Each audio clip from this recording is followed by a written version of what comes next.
a device that looks like a circuit board. And of course it's broken. We'll have to fix this. We want to get the elevator working. Just like the old man said, it normally doesn't move without electricity. Of course, we don't have to actually fix it, so long as we can get it moving. We'll be performing a repairing ritual. That's all we can do. By the way, Bam. Damon's face pales further as he groans. This stuff hanging everywhere. I think it's human hair. Sweat drips down my back. It certainly looks that way. Well, we can only ignore it for now. Yeah, good idea. Trying to put it from my mind and reach out to the circuit board. Just then, I noticed something weird. What's that noise? When I hold my head close to the circuit, it's coming from the circuit board. Something might be vibrating inside. That's often the case with the electrical device. You're right, it's vibrating. Touching the case with my fingers, I can feel the vibration. It was right, the board is vibrating. So that must be why. Damon nods to himself. There aren't any spiders' webs here. What do you mean? Nothing. I had expected this place to be covered with spider webs like the elevator. It was strange to see it wasn't. It's probably because of this noise. Spiders hate small vibrations like this. I've heard that's why they don't spin web by motors or things like that. It's not really relevant, but now what should we do about this? Circuit breaker. Do we have anything we can use? Break this seal. Can I use this thing? I take out the contraceptive. This isn't its original purpose, but it's still rubber.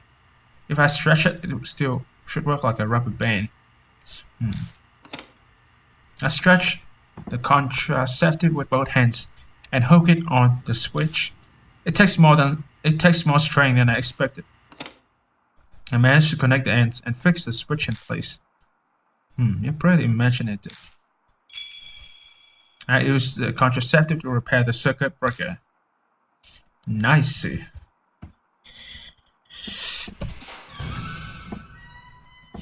Let's go down.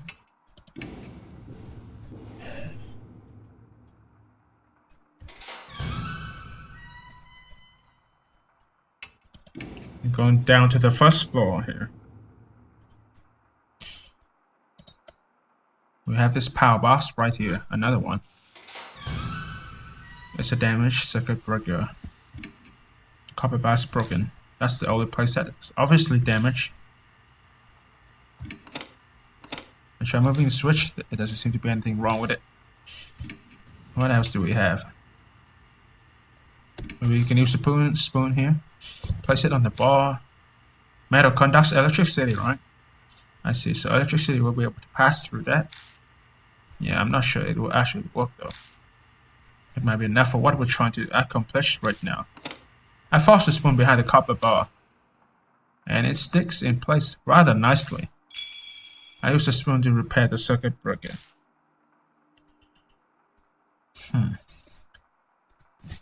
Now we're going back to the second floor.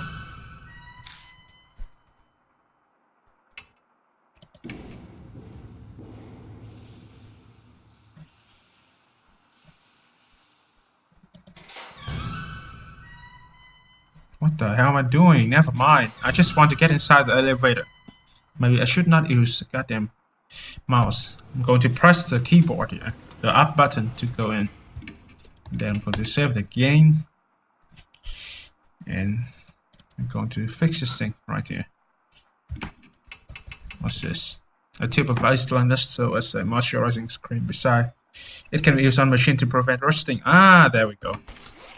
I smooth the voice slide around the keyhole. It's nothing more than a replacement for oil, but it might help the key slide better. And now we can use the emergency keyring. Nicely done, baby.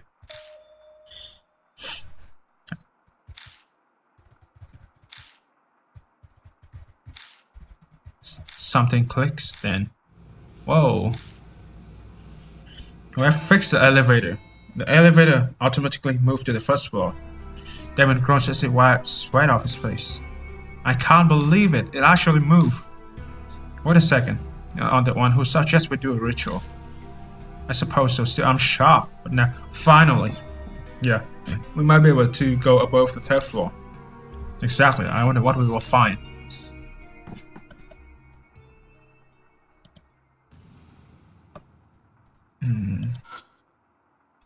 Go to the 4th floor. The elevator has stopped at the 4th floor. Looks like we managed to make it up here. Nice. Yeah. Let's go. Let's go, baby. Let's go. What's on the other side? Who knows? We have to be careful. The gloomy hallway stretched out ahead of us. It doesn't look at all different from the lower floors. Oh shit! There she is again. Yes, sir. A red raincoat appears in the darkness. My grip on the flashlight becomes sweaty. That's... Damon takes a step back. Sir, other people are unnecessary. You are the only one I want to see, sir. I don't like gross or scary things. She's calling me sir again. She seems like she will listen to what I have to say. I should try asking her something this time. Anything really, I just need a clue. Anything that can help save Hiro, who's suffering in pain at this very moment. Okay. Mind made up, I take a deep breath, but... Oh! Damon stumbles over something and falls. Hey, are you okay? Sorry, nothing's wrong. Huh? Damon falls silent as he tries to stand. I look over at him and immediately see it. The thing Damon stumbled over is... Whoa! Ah!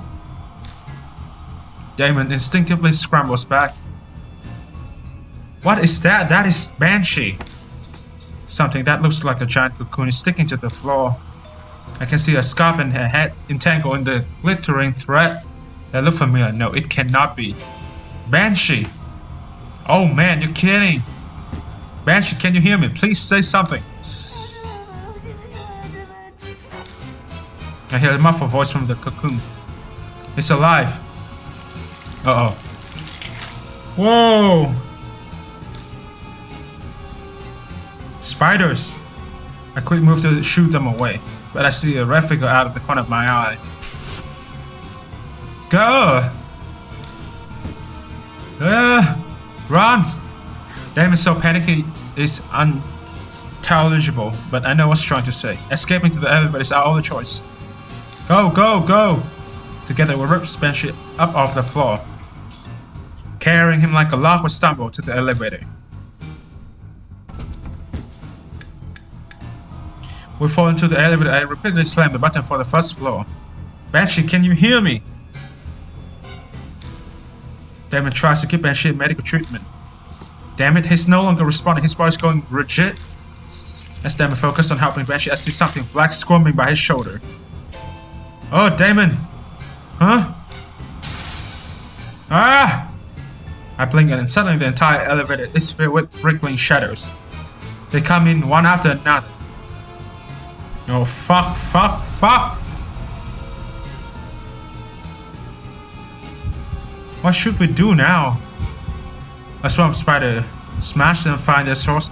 Maybe we can yell loudly. Maybe that's what scared them away. I bend over and yell loud enough to wreck my throat. The spider's visible stop moving for a moment.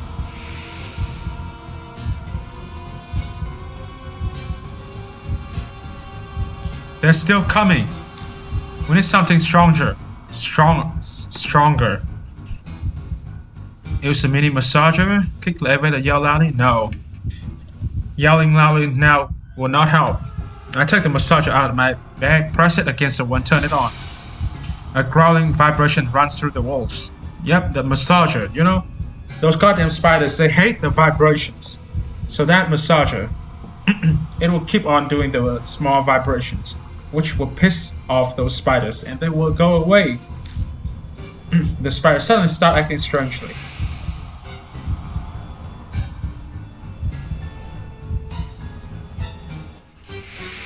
We have survived. The creatures vanished instantly, as if they had only been a mirage. What's going on? Yeah, I was desperate, but I can't believe that thing had a big enough vibration to scare them. As I'm puzzling out why, something slams into the elevator hard. Hurry up and get the elevator going! Right, I need to hit a button. But then I realized I already pushed the button a ton of times. I press the button for the first floor again. It only clicks. This metal box is straining us. Why isn't it moving? Whoa! Whoa, it's her. Hurry, hurry! It's obvious who she is. Move, move, move! I press silently as I jam the button. Then... Huh?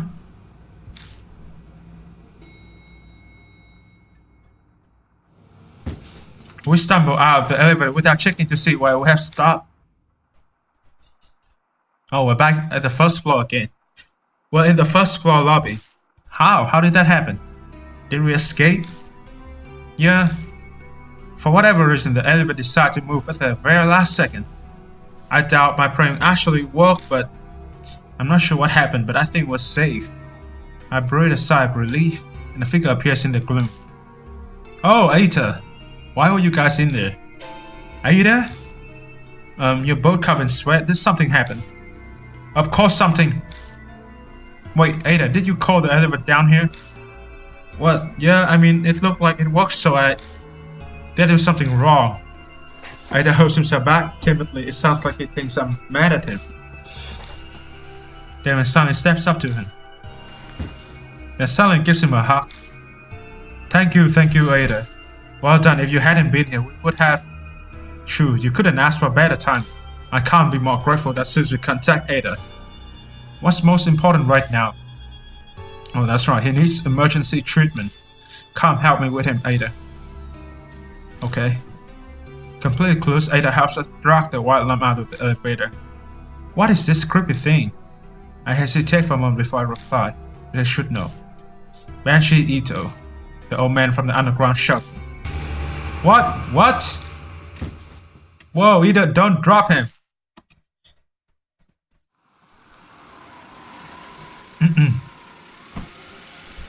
I don't get back to Kucho Mansions until almost midnight. My exhausted body groans in pain as I collapse onto the sofa. My head feels heavy, like it's in a fog. To top it up, things are worse than yesterday now. Banshee was sent to Damon's hospital and immediately admitted. He's no longer conscious and untrained eyes would say he's just sleeping, but is actually falling into a deep coma. His condition is very serious. To be honest, I wanted to go along and do something to help, but Damon chased me out of the hospital. He said I'm overworked and sleep deprived. I had to stay behind at least. Not that he's replacing me, but it's good he's there. I'm frustrated with myself for thinking he would be useless. Once everything is over, I definitely need to thank Susan.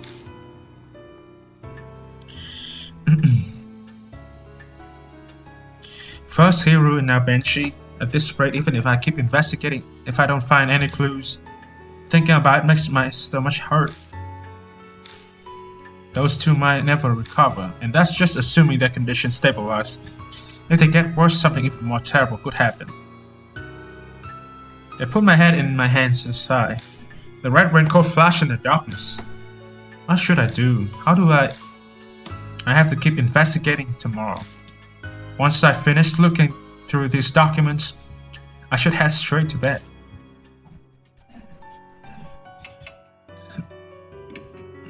Let's go to the next day. I have to go investigate again tomorrow. Need to go to bed early and rest.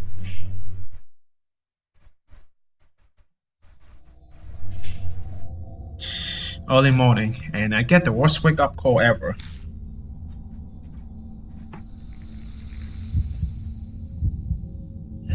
A severe pain threatens to split my head. The mysterious headache from yesterday is back with a vengeance. I meant to go to Damon's hospital to see Hero and Banshee while it was light out. Ugh. Spots flashed before my eyes. I can't even sit up. I put the sheets up and wait for it to pass.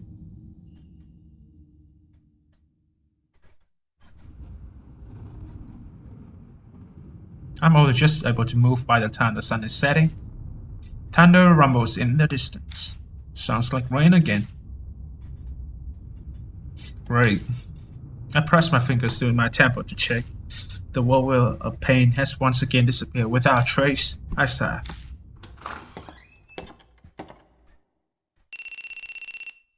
Mashita calls as I'm making coffee in the kitchen. He says he'll come along for tonight's investigation. He must have finally wrapped up his other case. He mentioned that he dropped by the hospital in between cases to see Hiro and Banshee. Seems they went berserk when they awoke in an hour's strain. They refused to eat, replying on "Ford won't work forever." I don't expect the report to be good, but this is a critical point in the case. Before he hangs up, Mashita utters a warning. And this is the 11th hour. Mashita doesn't offer a reply. The red lights outside the rain-soaked window are hazy like a wilting flower. It's time to head out. It is time to go back there.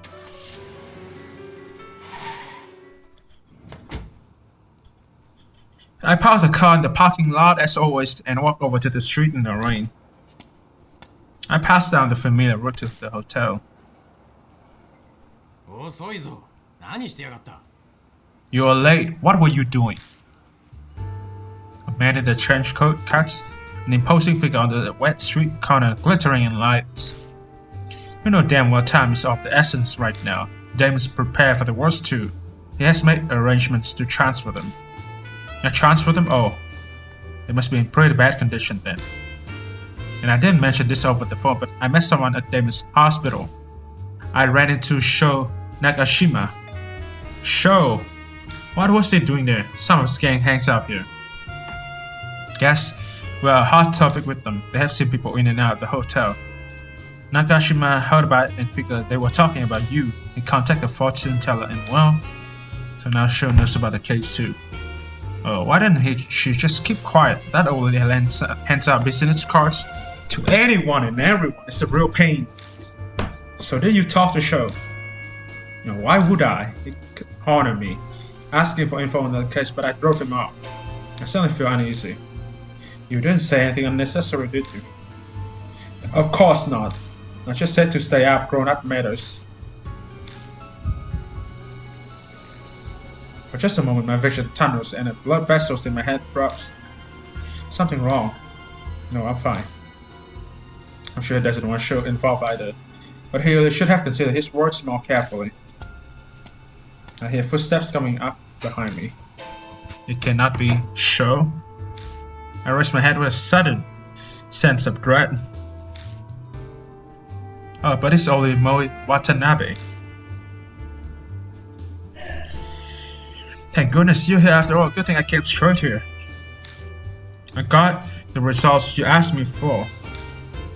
I look at her blankly for a moment, but then I remember I asked her to use her connection to investigate the rumors. Alright, thanks. There's no time. Give us the short version. Oh, okay, then I only cover the really important parts. I heard something amazing from someone who was there at the time. What, like a hotel employee? No, not like that, jeez. When I say someone who was there, I obviously mean one of the high school girls who was up to no good. You talked to one of them? This is legit, right? Even Mashita's interest. Only the people who use masquerade really know what happened there. Hearing from someone involved is best. Yeah, her name is Eiko. The editorial department helped me track her down. She went to a nearby high school and did this part-time job apparently. And what's really important is what Eiko said about her classmate Esko. Moe pulls a voice recorder from her bag and hits the play button.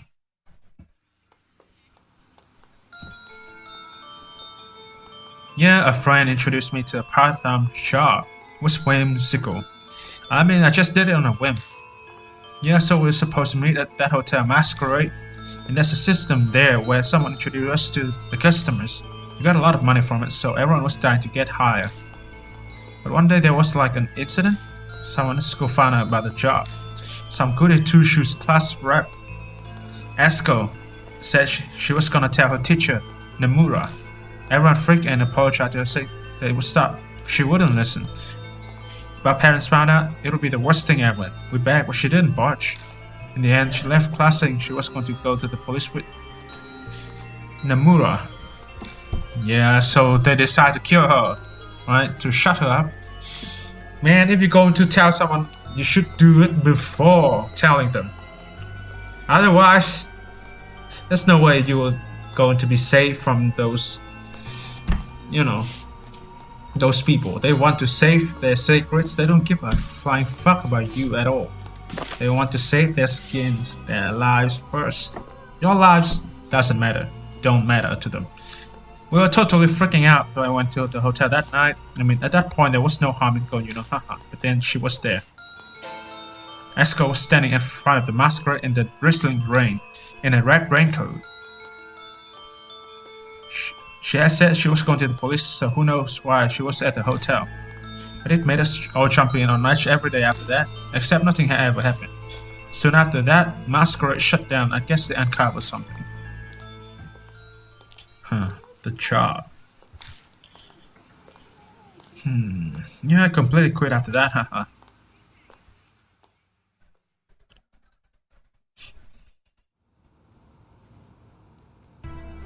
That's Eiko testimony, just the important parts though. Mo got a fascinating first-hand account. The rumors of Red Riding Hood and what was written in the guestbook we found in the hotel. All the pieces in that girl's confessions. So what ended up happening to Esko? I don't know exactly, but apparently she stopped coming to school. According to Eiko, she just suddenly stopped showing up. But she does not.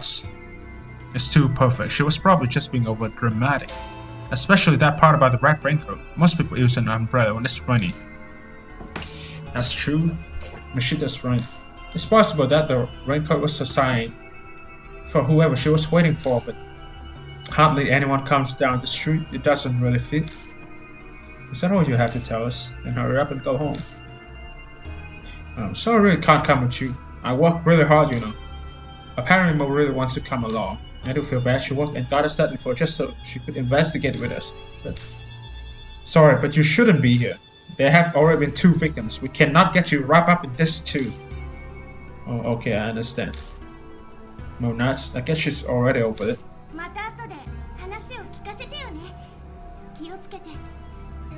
You better tell me all about it later. Be careful. She sounds worried about me. She disappears around the street corner. A siren echoes on the wind, an unnatural howl in the distance. I look up at the masquerade looming before us. What in the hell happened inside that hunk of concrete? There's always a tragic cause to the bird of its spirit. Red Riding Hood must be the same. But I cannot watch my friends die. I slowly step forward, trying to escape from the unease that's threatening to engulf me. It's not right for the dead to meddle with the living. Mashita mutters beside me. Is that a personal treat? Nah, just what I think. Mashita clicks his tongue. Echo's testimony. Oh, we'll save the game before entering the hotel. Hey. As I step into the lobby, Mashita stops in front of me. What's wrong? What a fantastic job you have done here. What are you talking about? Look. What? The lobby looks completely different. The room's covered in white. No, it wasn't like this yesterday. Thought so. These, webs? Mashita touched one of the floating threads. Looks like she's up the ante. Bring it, time to make our appointment with our lady friend. Just then, the groan of the elevator moving echoes. Did the elevator just come back to the first floor? That would mean someone's already here. Did you see which floor it came from? No, I wasn't looking. Though I feel like it took a while between them when I heard the noise in its arrival. I'm betting it's one of the upper floors, maybe the 4th or 5th. Yesterday we got the elevator working and managed to get to the 4th floor, but because of what happened to Banshee, we weren't able to investigate any higher. Okay, let's start on the 4th floor.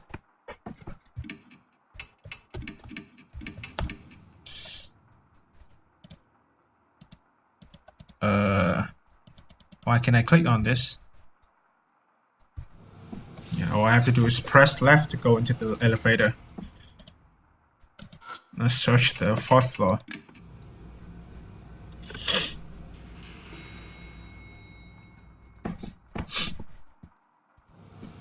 Let's get out of here. Now we can search the room. Masquerade wife. Masquerade running down trail.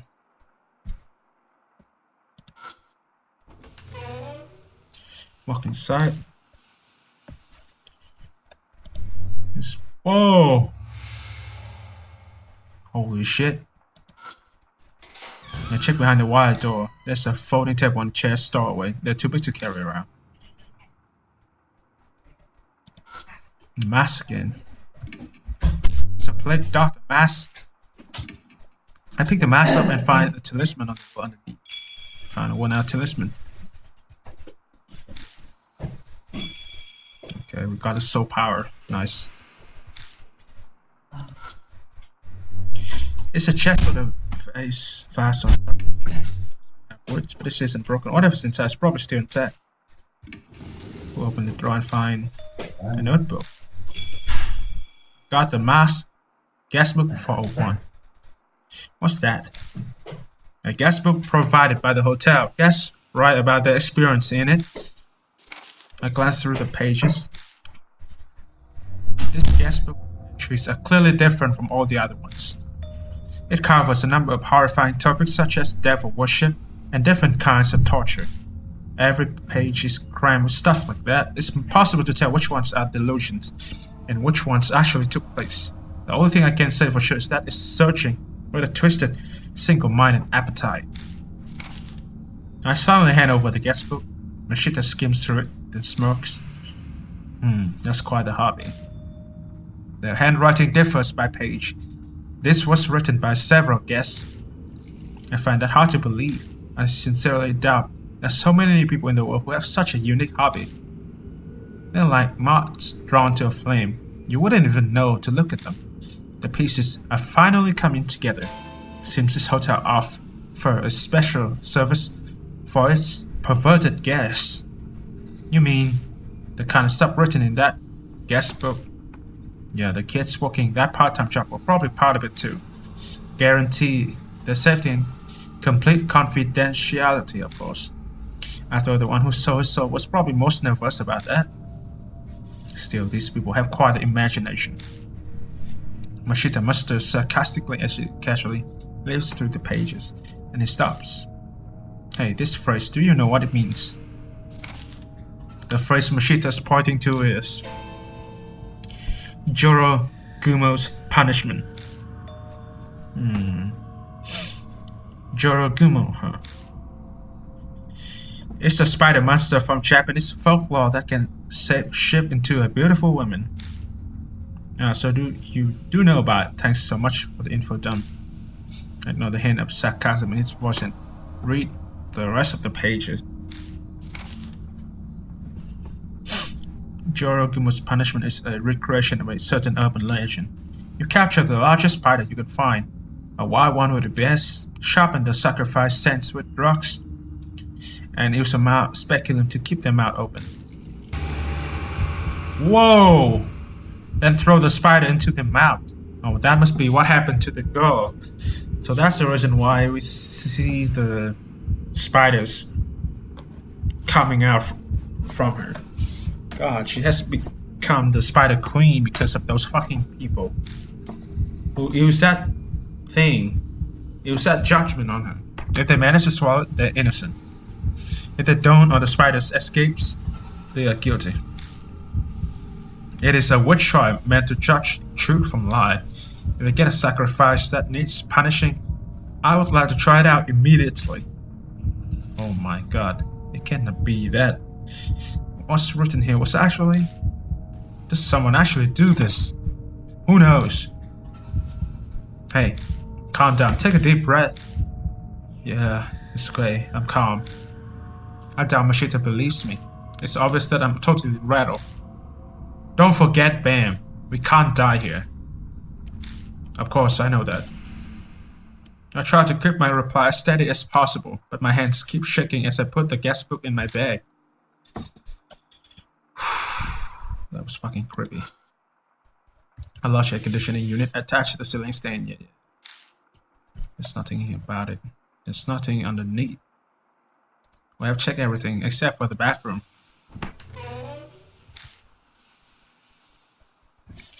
So anything in here?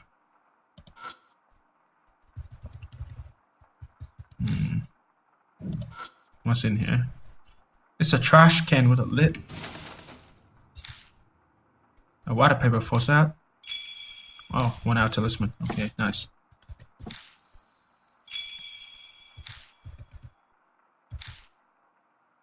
That's good enough for me. They are brand new spider webs. Was this web built last night? Okay, now even perfectly normal spider webs are starting to look eerie. God.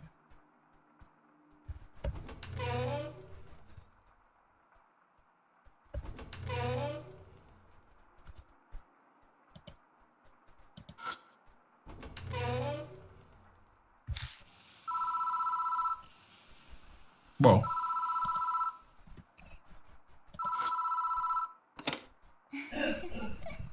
I hear a faint laugh. I don't hear anything more coming from it. Yeah, she is calling us out. She's going to test you out. God damn, look at this place. It feels like a mask is staring at me. I'll take it down to examine, but it's just a mask. It still feels like it's staring at me though. It's fucking creepy. What's inside the bathroom? Who else? We have to search everything to make sure. Anything in the sink? I don't want to do this, but I still need to check it out. I shut my eyes and stick my fingers down the drain. I touch something hard. Something cylindrical is stuck down there. Sadly, my fingers don't seem to be able to reach it. Something in there. It's often a prime location to hide incriminating objects. It's like an important piece of evidence. We should get it. So how are we going to get it, though? I'm going to take a look at the other spots first. There's dark red water in the bathtub. My nose rivals the stench of iron. Let's go back. I don't think we have the tools we needed yet. I'm going to save the game and then I'm going to go to the go back to the elevator. And let's go to the 5th floor. The stairs won't be able to use. I mean, we cannot use the stairs. We will keep on going back to the 3rd floor, so it's... I mean, we shouldn't even bother trying to use it. What's up with this? Don't check the switch bar. Nothing looks broken at first glance. Holding hands with a child. It seems we'll have to check all of those things here. Open the door to the guest room, walk inside. Hey, shine the light inside. What the fuck is this? Whoa! A body has finally turned up. Let's check it out. Right. What the hell's going on here? Man, don't do this shit to me. This is scary. There's a decorative coffin. That was anything more than a fake property. Looks well made. This placement makes it look even more real than an actual one. Can we open it? And find a book among the junk inside. Got the Monster Encyclopedia. It's a book about different monsters from around Japan and their associated legends. Machita flips through the book. Those show the spider monster originally killed people by drowning them in water. Yeah, that sounds right.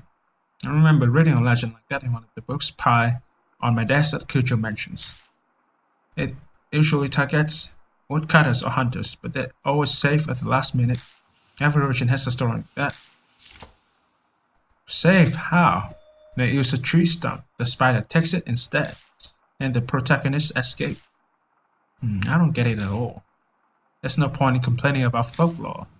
In any case, this will make for a good reference. Take it with you. Tree stump, you say?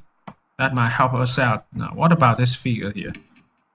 Spider webs wraps around its entire body, making it look fake at first glance, but when I look closer, it does appear to be, well, an actual human corpse. When I touch it, something flakes off.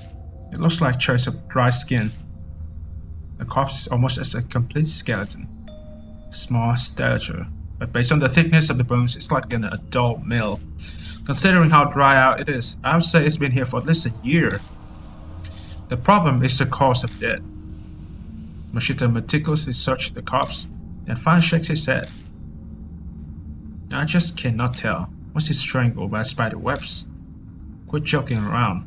A joke, huh? It would be great if that's all it was. Still, this skeleton. He must have been in pain when he died. His face is all twisted. He was an adult male, then he was like a guest here.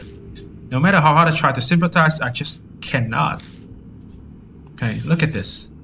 Machita suddenly tossed something at me. I found it earlier. It belonged to this guy.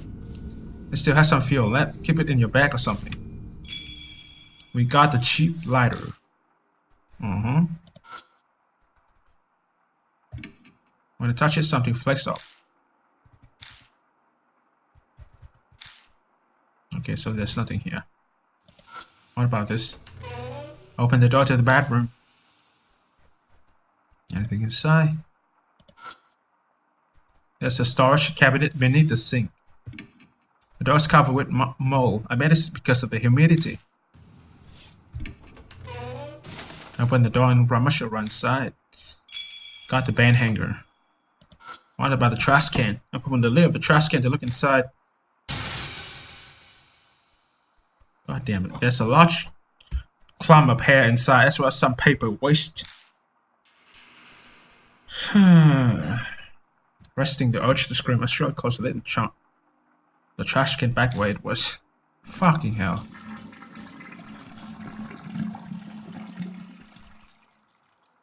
Man, that was not creepy at all. Fucking hell. I mean, I'm using this earphones. It's even creepier. If you hear this thing without the earphones, then yeah, it might be okay. Man, I'm scared. Have we searched this room or not? Did we just came from here? Yeah, so we need to go back. We just came from the left room. So let's go to the right one. The door to room 502 is locked. It's a locked door.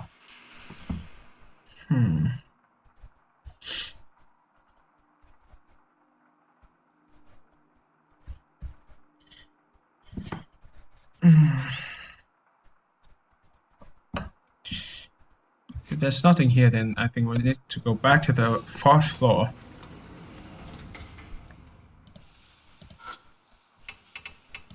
We just received the band hanger.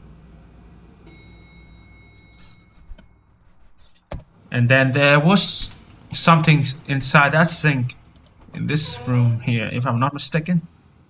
So maybe we can just get right in. So it's not it. It's the other room then. It was one of those sinks. Let's go to the right room here. Now, I'm pretty sure this is something we can use. So let me see. We have the band hanger. You know what? An idea hits me and I take out the band hanger. I should be able to bend this into any shape I want. I bend it into one straight. Why? So it can fit down the drain. I stick in the pipe and move it up and down. I hear the sound of dirty water being dislodged and hit something hard. Got the key to room 502. On the keys, attacker says deluxe suit. That would come in handy. Good thing it wasn't washed down the drain.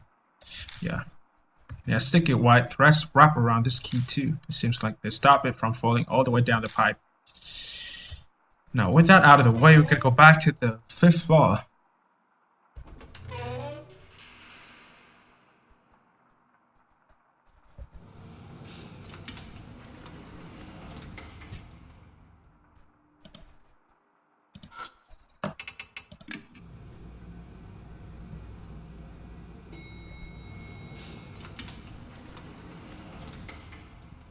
Now, we can use the key.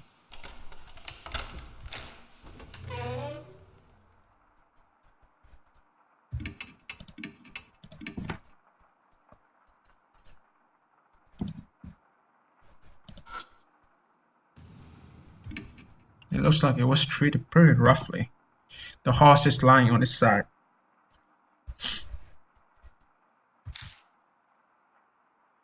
Can we do anything about it? I go to lift up the wooden horse when I notice something catch the light. I pick it up and discover it's a metal tool. It's a mouse speculum. It's usually used for medical purpose, but some maniacs use them for other things. Just as I'm replying to Mashita, a white light flashed before my eyes and I black out.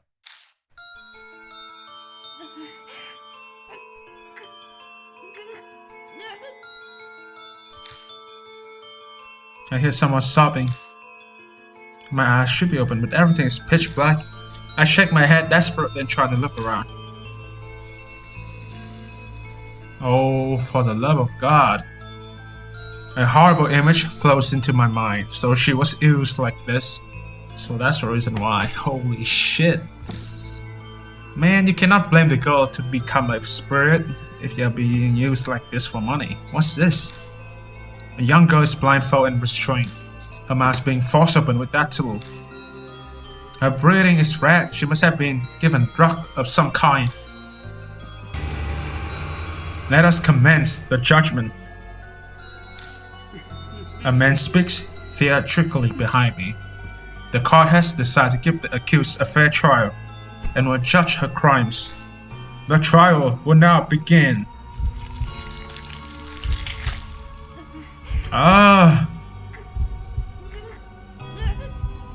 Man, he used a goddamn spider. Yay, he's going to throw it into her mouth.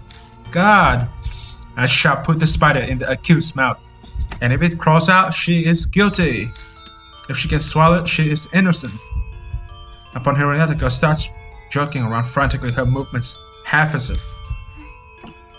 Help me, sir, help me. She desperately cries for help. Her words are garbled from fear of the drug. I hear a man cheering.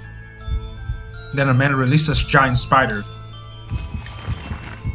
into the girl's mouth.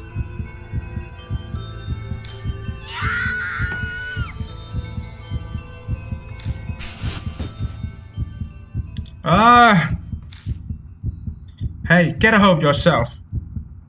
Bam, can you see me? The spider, get it, get it! Eat it, calm down. With a slug to the jaw, I finally return to my sense. That's right, I'm in a room at the masquerade. In the vision I just saw. What did I just see? I went somewhere. You haven't gone anywhere. You just fell on the floor and started writhing. I feel like I've woken up from a long dream. I cannot believe that was a hallucination. You finally calmed down? Yeah, I'm fine now. I wipe sweat off my forehead and swallow. That girl who was restrained, was that Esco? If it is so, then was she unable to go to the police because she was caught by the people here? Man. Anything inside? I opened the lid of the coffin. I found a book among the junk inside. Got the demon encyclopedia.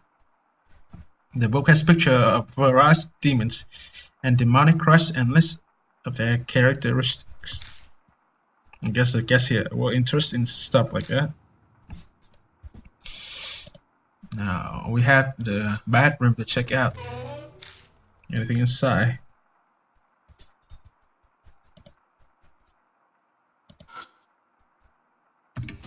I checked through all the bottles on the shelf. Got the bath salts insect repelling cream. Oh, insect repelling. Okay, we can use that to drive up the spiders then. The top is covered in dents and scratches, too many for it to be natural. Where, going by the appearance of the room, horrible things probably happen in here too. Oh, look at all the spirit fire. The mask is complete. Anyway, save the game. Now let's go back to the corridor. Maybe we can do something about it. I hear footsteps as I step into the hallway. I turn in the direction of the noise to see. Whoa, what is he doing here? Sho Nagashima is standing there. Mashita said he ran into him at the hospital, but I cannot believe you came. Shu, what's the matter? I take a step towards him, but Mashita stopped me. Wait, something's not right. I look closely at Shu's face. No, it couldn't be. His face is unnaturally stiff. Suddenly he begins yelling angrily.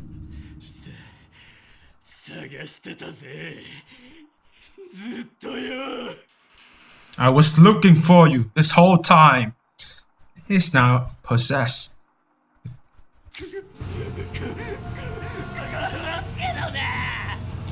I'm going to kill you!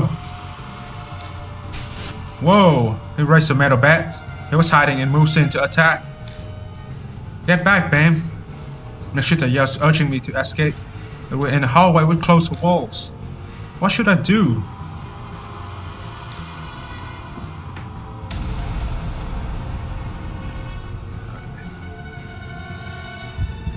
He's going to hit her from this position, right? So I think I should dodge to the left. Run to my left, maybe? I quickly dodge to the left. Hey, you're not getting away! She was about out of course in a flash and heads straight for me. But the tip of the bat hits the wall and narrowly missed me. Oof, that was close.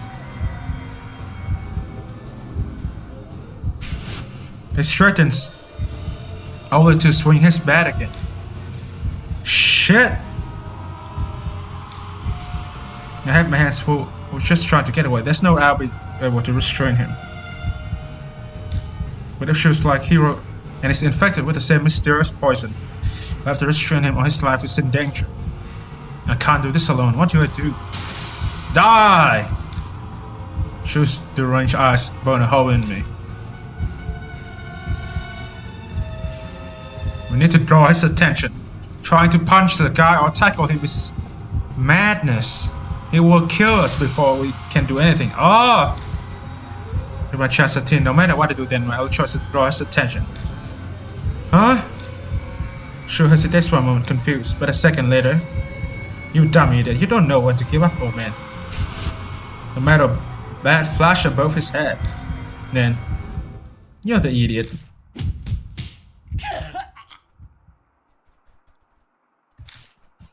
Mashita suddenly appears next to him and throws a direct punch at his face. God, we managed to survive. Whew.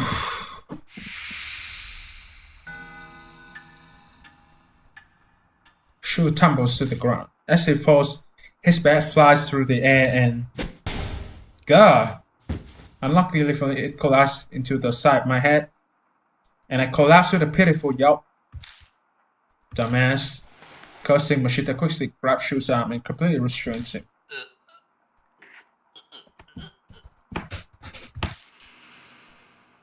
As Mashita puts his weight on it, Sho groans painfully. Finally, he faints.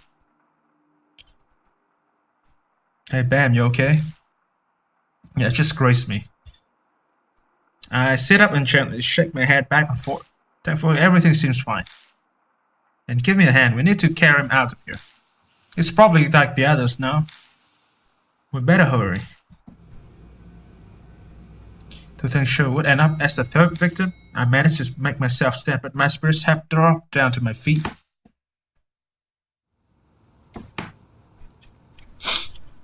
It's still sprinkling outside. We'd rush you out of the hotel. Finally, we have a chance to catch up rats. We'll call off the investigation for today. Yeah. Banshee and Hero flashed before my eyes, but Shu's safety should come first. Let's go ahead and bring him to the hospital. I'll go get the car. Good idea. Yours is better for moving sick people around. I take out the car key and stand up, but just as I do, a piercing pain runs through the side of my head, and I fall back to my knees. Bam! It's just a headache. I thought it had gone away, so why? You got hit right where it hurts, huh? Then just rest there. That's sure. You're injured too, so take it easy. I'll take Nagashima in my car. You wait here until I get back, got it? I'll come straight back after I drop him off. Sorry, shoes in your hands now. Wait, why don't you take him with you to the hospital? Wait, what? You are using a car, right? Mashita calls Shu and disappears, or maybe he was walking on foot here, so that's probably the reason why. If he was using the car, then if he decided not to help out me, I mean the main character, he's a goddamn fucker.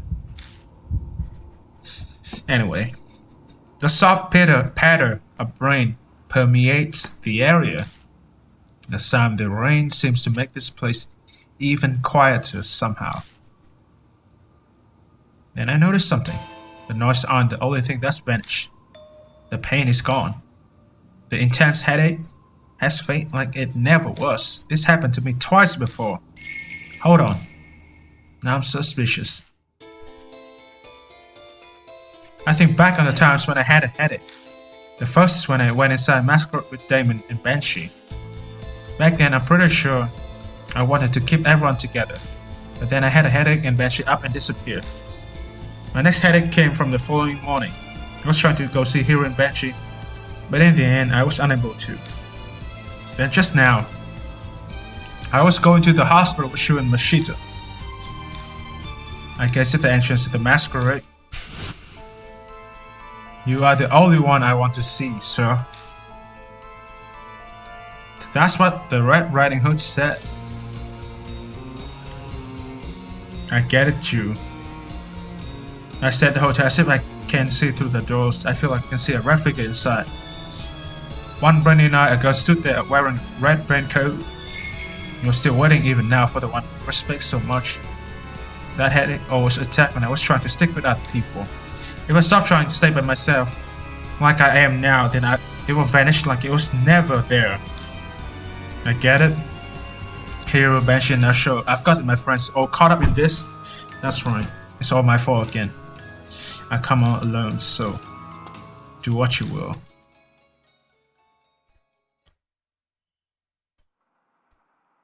I go back inside the masquerade.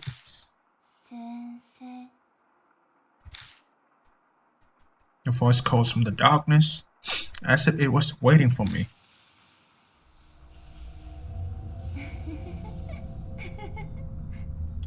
Oh, for the love of God, stop this shit already, Jesus. What are you telling me to do? You see the red thread of fate, right? The top floor, in the room of mass. The top floor, the 6th floor was listed on the guide, but it was impossible to reach. I'll be waiting. Red Riding Hood's figure smiles silent into the elevator. As she does, the elevator's floor display begins blinking on and off erratically. The combination. You know it, don't you, sir? Her voice reverberates throughout the elevator. So she's telling me to go to her. But this combination, what in the world could that be? I remember. If you guys remember what Banshee said about the pictures. He said something about the pictures, and it's weird. I think the pictures of the masquerade hotel was the combination we needed. Now let me take a look around. Is there anything here I can look at? Guest room on the wall.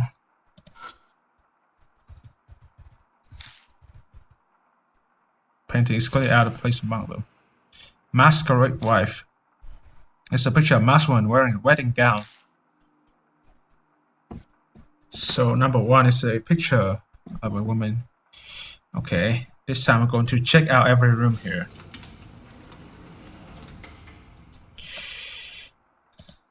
Let's go to the second floor. The spirit vanished into the elevator. I must be able to use the elevator to get to the top floor then. And the floor display began to blink on and off erratically. Is that some kind of hint? And that was she used combination. I said the elevator buttons. Maybe I'm supposed to push these in a certain combination. If I press the floor buttons in a certain order, I may be able to get to the 6th floor. But what's the order? I've got no idea. I've got to think. There has to be having a clue somewhere inside the masquerade. New info was added to the spirit file. The elevator's puzzle. Use the elevator normally. I'm going to go to the 2nd floor. We need to check off those pictures. We need to figure out which is the first one. The 2nd floor, the masquerade wife. It's a picture of a masked woman gazing at a man. Gazing at a man, huh? And the first picture is a woman having a wedding. Okay, let's go back to the elevator again. We're going to check out the 3rd floor.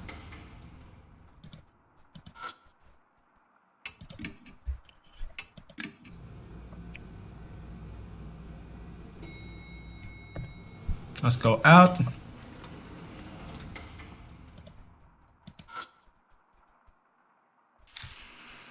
This is a picture of a masked woman walking with a cane.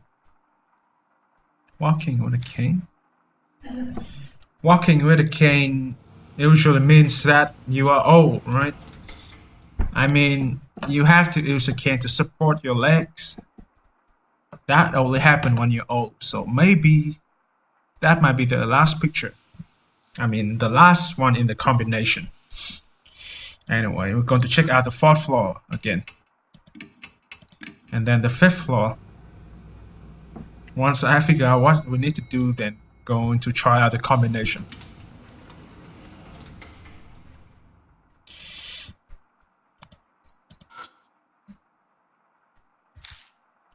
It's a picture of a masked girl running down the trail. Oh, this must be the first one. In those pictures earlier, they all said something about masked women. But this is a girl. If that's the case, this should be the first one. Now, the 5th floor.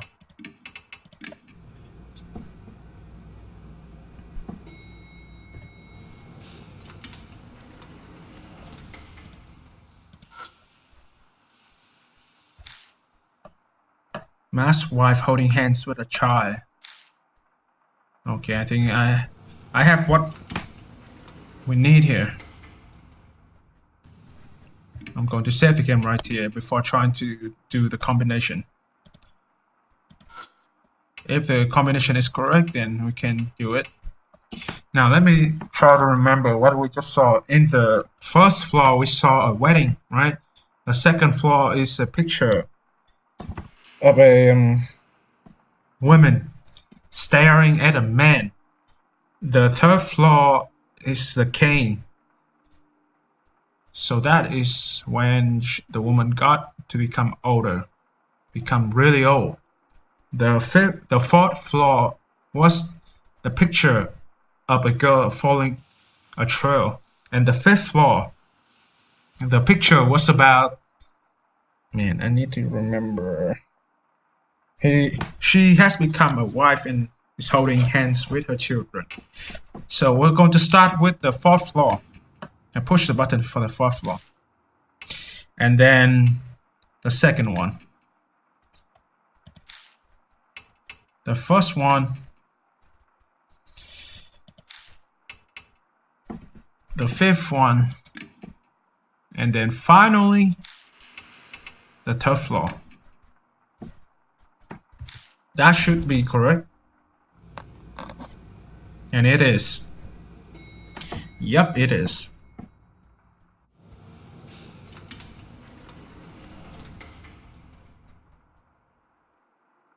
The elevator door opens and a musty stench greets me, but that's not all. The smell is blood. Sir. Red Riding Hood's voice rips on the wind. I've been waiting for you. No, I doubt my words were richer, but I feel like I have to at least say it. I'm not the one you respect. I'm not the one you're waiting for. Liar! You always lie. I'm not lying. I'm really not.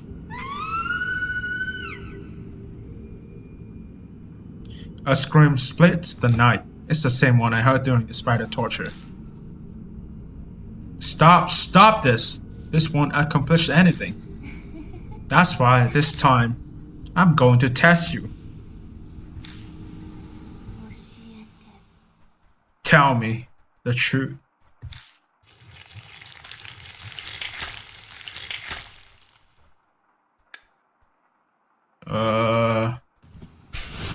Whoa!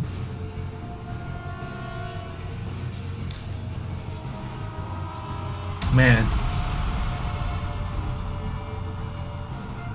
God. Countless spiders fly out of the darkness and start crawling all over my body. The swamp spiders keep coming.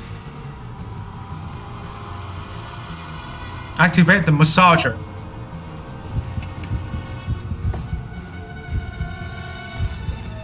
Shit! I take the massager out of my back, hold it against my body, and hit the switch. This worked before. The spider starts acting strangely. They all scramble away. You only have one choice. Red Riding Hood lets out a gusty sigh. Glittering white threads fly through the air from her mouth. Oh, she's trying to spit the poison at us. She's trying to use her spider silk. I have something I can use. Oh, I have the wooden horse head. That should block it. I hold the horse head over mine as protection. Strangely enough, the thread seems drawn to it and only wrapped the horse head.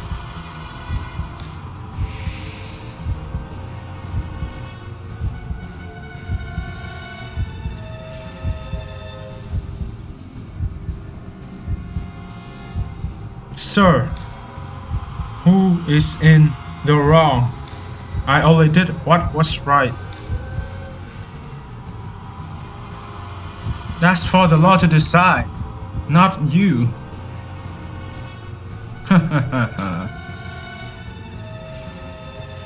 Red Riding Hood staring at me.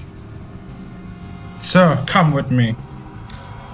The only thing that matters is your life.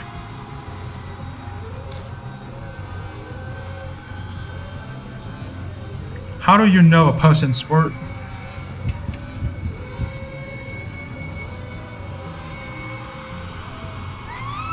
Shut up, shut up, shut up!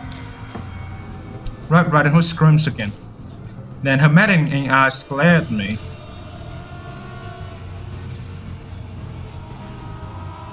God damn, this is so damn disturbing to look at. Sir, how do I look to you? Extremely attractive. We met too late.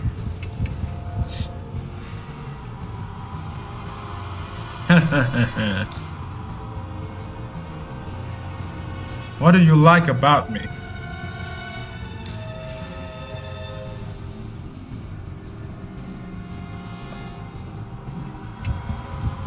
Your honesty?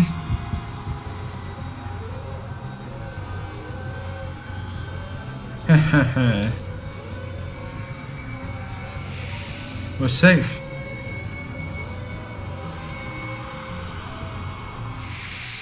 We have survived.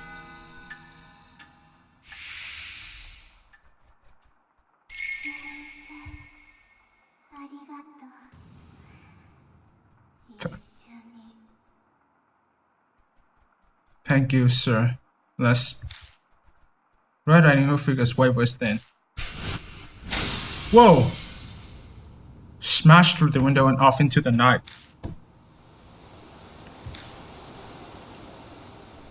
They should just jump. The bustling city can be heard out in the window. I wipe my sweaty brow with my shirt sleeve.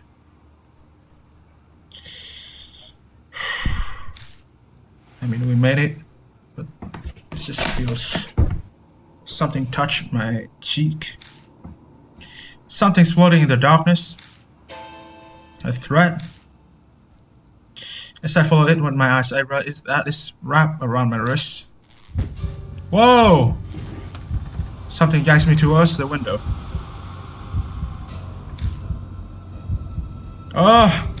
I brace my legs and try to resist, but all in vain. I'm thrown out into the night sky.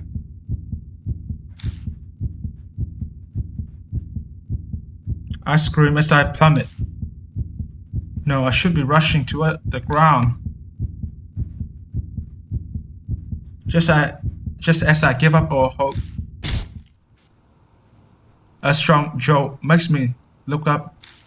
A man struggles to hold onto my arms, his teeth gritting with effort. You stupid idiot! Machita?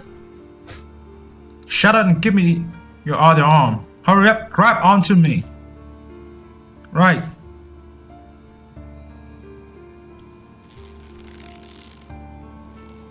He desperately tries to pull me up, and after what feels like an eternity of struggling, I make it over the ledge and tumble safely back inside the hotel. Huff, huff.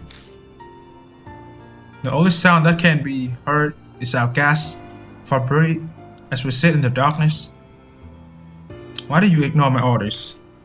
Machita spit words out between wheeze. Sorry. This isn't the time to be making excuse. I make it be better off shutting up. Idiot. Try putting yourself in my shoes. Is she gone? I think so. The window. I'm still trembling as I point to the broken window. She threw herself out of it. She might have been trying to take me with her.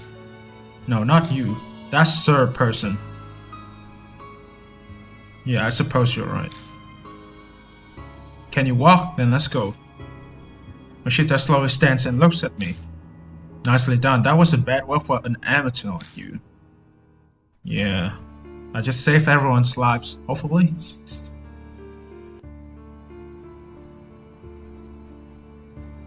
It stopped raining. The cool wind on my cheek hints at autumn. I'm going to drop by and see them.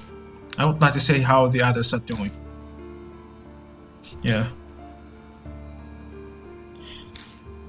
What? Hand me the car key. No, I can't drive. Have you completely gone mad? Look at your hands. I glanced down at them, only to suddenly realize they are still shaking. You just faced down a spirit. You can't drive in that condition. The choice made for me, I take the key out of my pocket and toss it to Machita. The corner parking lot. Right, you rest here. His figure melts into the darkness. As I watch him go, I notice something down on the wet asphalt. It's...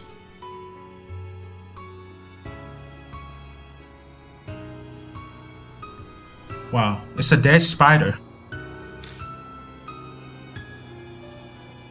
It lay there, legs all curved out, almost as if it was desperately trying to hold on to something.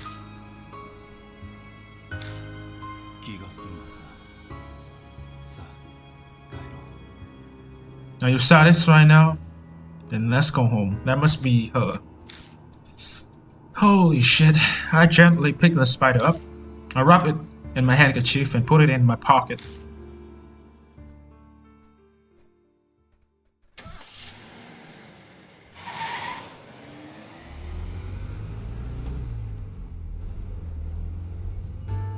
The car ride back is a blur.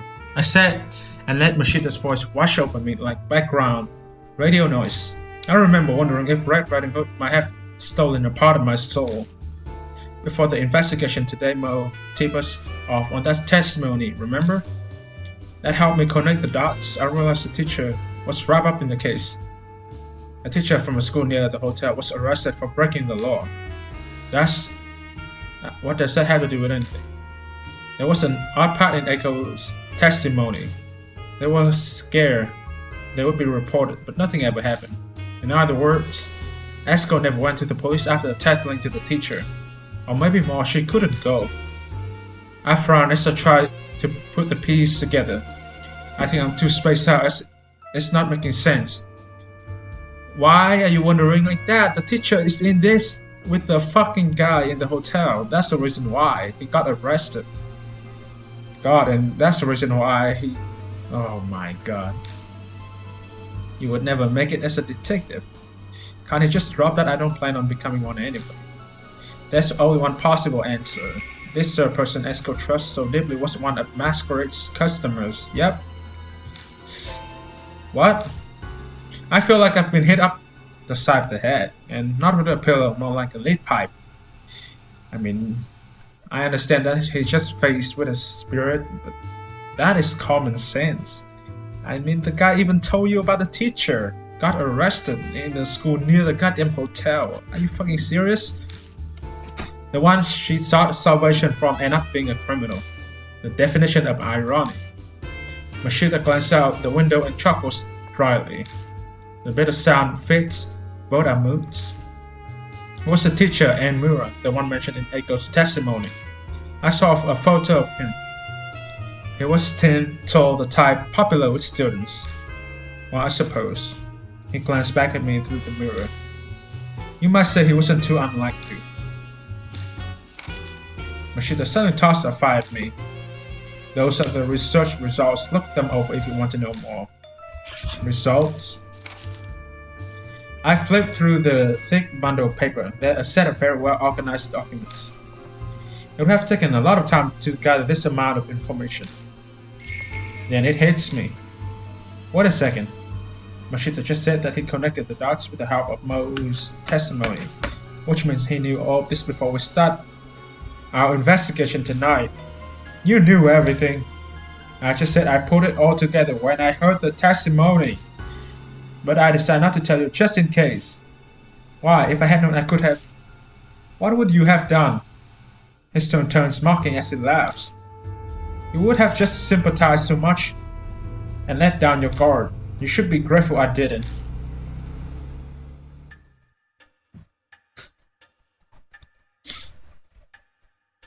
Mashita leaves me with the research bar and heads to Damon's hospital. Now that I'm alone, I can't keep my 3 hospitalized friends out of my mind, but there's nothing I can do for them right now. I've done everything I can. I boasted myself with that information. I spread Mashita's documents out on the table. I'm exhausted, but I feel like I need to go through them today. Who in the world was Red Riding Hood? If Mashita was right, the truth should be right in front of me. New info was added to the spirit file. Mashita's report. Esko tattling to her homeroom teacher and Mura about the job.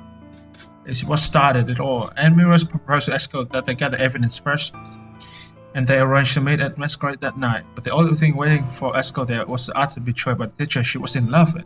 It turned out that Mura himself was one of the Masquerade customers.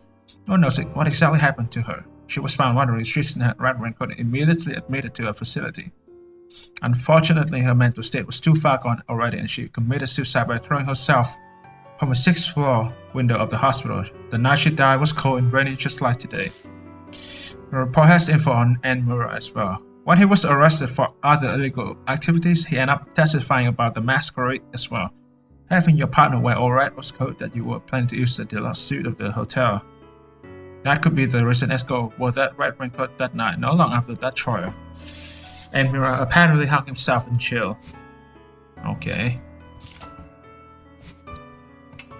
No, I think I can save the game somewhere else. Maybe we can move on. I can rest for today.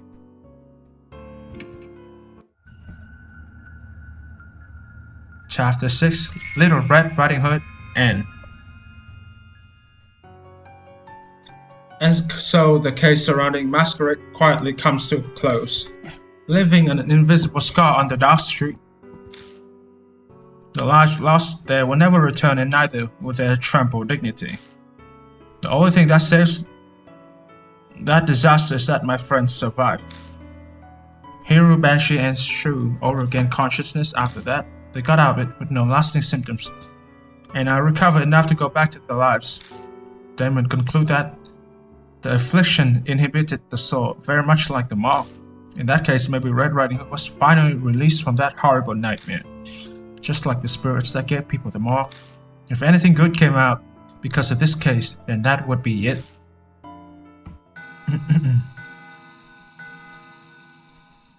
A week later.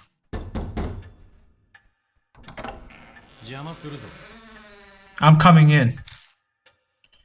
Mashita suddenly shows up on my doorstep.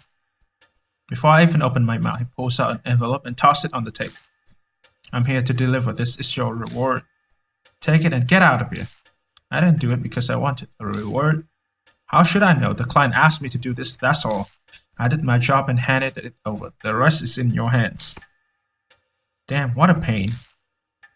Mashita turns and curses under his breath, but I can still hear everything he says. That's all you came from? No, there's one other thing. I learned something from this past case. And what's that? Something about you. You're suited for this work after all. That's again. Sorry, but I'm done. No more. Just hear me out. There have been more mysterious cases like masquerades popping up lately. I thought it might be Mark related, but it seems like I was wrong. He stops for a moment, then mutters. Yagio, a monster parade. Have you heard anything about it? Yeah, sure, and ghost stories, but he's clearly asking about something that's happening in the real world. No, I haven't. That's so, I figure you of all people, forget it. First he asks me, and then he tells me to forget it. He only cares about his own bottom line. Mashita glanced briefly at the sofa in the corner of the room. Might have known something. So you want my help? The old lady, Yasuoka, seems to think you could do some good. I do, too. That's all I wanted to say.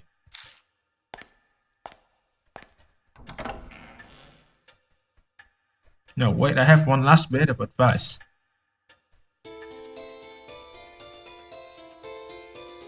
Quit doing stuff like that. Like what? You picked up that dead spider, didn't you? You saw? Just out of the corner of my eye. That's why darkness follows you. Your ancestors probably had pity on her too. The living and the dead cannot coexist. If you try to accept their feelings, you will just end up getting pulled in. Yeah, that's probably the reason why Mary exists in the first place. I'll keep that in mind. Nishita just nods derisively like usual.